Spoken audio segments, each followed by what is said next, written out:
De kat van de buurvrouw komt altijd bij me eten. Ze geeft hem altijd kattenbrood, maar daar wil hij niks van weten. Nou krabbelt hij aan mijn deur en mouwt zich hees. Want van mij krijgt hij de velletjes van het vlees.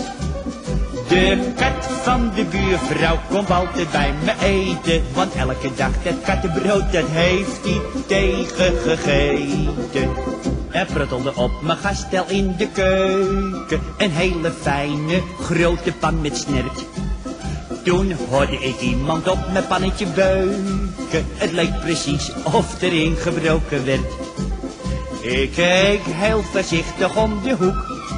Ik schrok me suf en weer zo wit als een doek. De kat van de buurvrouw was bij me komen eten. Ze kwam weer met een kattenbrood, maar daar wou die niks van weten. Nou smikkelt hij bij mij van het dessert. En vis dan stiekem het vetspek uit mijn snert. De kat van de buurvrouw was bij me komen eten. Want elke dag dat kattenbrood, dat had hij tegengegeten.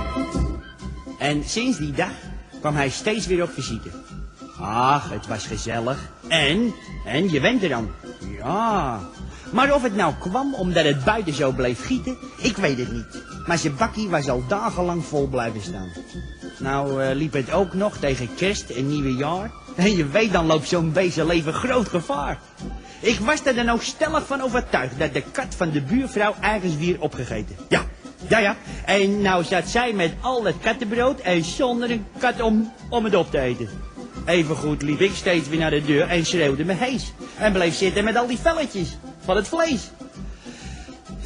Ja hoor, de kat van de buurvrouw hadden ze vast al opgegeten. Of misschien, en dat kansje was heel klein, had de dader hem nog betijds tegengegeten. Maar nou krijg je het. Al mijn ongerustheid, hè, voor die kater, bleek helemaal voor niks geweest. Ja, en weet je waarom? Die kater, dat was gewoon een poezenbeest. Ze stond gewoon weer voor mijn neus, midden in de nacht. En wat ik toen zag, dat had ik nooit verwacht. Een poesenfamilie was bij me komen eten. Probeerde eerst nog kattenbrood, maar dat kon ik wel vergeten. Ze deden net als mannen in de shows. En vierden feest in een oude schoenendoos. Een poesenfamilie was bij me komen eten. Tja, maar als je mij nou eerlijk op de man afvraagt, hè, zeg Doris, joh, geef mij er een. Dan zeg ik, dat kan je wel vergeten.